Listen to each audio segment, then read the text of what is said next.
তোমরা ভাবছো আমি আজকে আমার ব্লগে এসব কি দেখাচ্ছি। হ্যাঁ, আমি আজকে রান্না করব চিংড়ি মাছ, ওই জন্যই তোমাদেরকে প্রথম থেকে স্টেপগুলো দেখাচ্ছি। আমি এর আগে কোনোদিনও চিংড়ি মাছ রান্না করিনি বা এসব কিছুই করিনি। আর দেখো, তোমাদেরকে আমি দেখাতে বসে পড়েছি কিভাবে কি করতে হয়। তো কোনো রকম ভাবে আমি চিংড়ি মাছগুলোকে পরিষ্কার করে নিলাম। তারপরে আমি এইদিকে ছোট একটা কুমড়ো ছিল, সেটাকে সুন্দর করে কেটে পরিষ্কার করে ধুয়ে রেখে দিলাম, কারণ আমি চিংড়ি মাছ আজকে সেই কুমড়োগুলো দিয়ে রান্না করব। তো প্রথমে তোমাদেরকে একটা কড়াইয়ে বেশি করে তেল ঢেলে নিতে হবে, কারণ সেই তেলে চিংড়িগুলাকে ভেজে তারপর ওতে রান্না করা হবে। তো প্রথমে একটু বেশি করে তেলটা দিয়ে দিবে, তারপরে সেই তেলের মধ্যে থিনলি কাট করা পেঁয়াজগুলাকে দিয়ে দিবে। তারপরে নর্মালি লবণ, হলুদ, মিশালা মশলা, লঙ্কা গুঁড়া, এইসব যা যা মশলা আছে এক এক করে সবই তাতে দিয়ে দিবে। তারপরে দিবে আদা রসুন পেস্ট করা।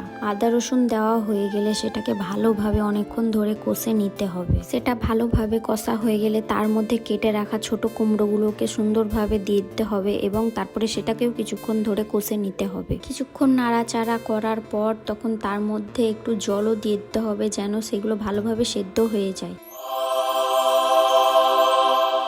ঢাকা দেওয়ার পর মাঝে মধ্যে একটু করে দেখে নাড়াচাড়া করে আবার ঢাকা দিয়ে দিতে হবে। তো আমার তো অনেকক্ষণ হয়ে গেল ঢাকা দিয়ে রাখা, তো এই দেখো সেদ্ধ হয়ে এসেছে। তোমাদেরকে তো খুব সহজে দেখিয়ে দিলাম যে সেদ্ধ হয়ে গিয়েছে, কিন্তু এটা অনেকক্ষণ সময় নিয়েছে সেদ্ধ হওয়ার জন্য। আমি তো খাসতে গিয়েছিলাম দাঁড়িয়ে থেকে থেকে সেখানে। তো ফাইনালি আমার রান্নাটা কমপ্লিট হলো। তো আমি একটু টেস্ট করে দেখে নিচ্ছিলাম লবণ বা মশলা টশলা সবকিছু ঠিক আছে কিনা, একটু খেয়ে দেখছিলাম। খেতে কিন্তু খুব সুন্দর হয়েছিল এই রান্নাটা। আমার তো এমনিতে চিংড়ি মাছ খুব ফেভারিট, আর নিজে রান্না করেছি, আরো সুন্দর লাগছিল খেতে। তো তোমরাও এভাবে বাড়িতে চিংড়ি মাছ রান্না করে খেতে পারো, খুব সুন্দর হবে খেতে। চিংড়ি মাছ তো অনেকে অনেক রকম ভাবে রান্না করে থাকে, তো এটা আমার মায়ের স্টাইলে রান্না করলাম, কারণ আমি ছোট থেকে এভাবে খেয়ে এসেছি। মা আমাদের এভাবে রান্না করে খাওয়াতো। তোমরা যারা যারা চিংড়ি মাছ খাও না তারাও এভাবে একবার টেস্ট করে দেখবে, তোমরা প্রেমে পড়ে যাবে চিংড়ি মাছের। তো আজকের জন্য এটুকুই, দেখা হচ্ছে পরের ব্লগে। Ta-ta, by.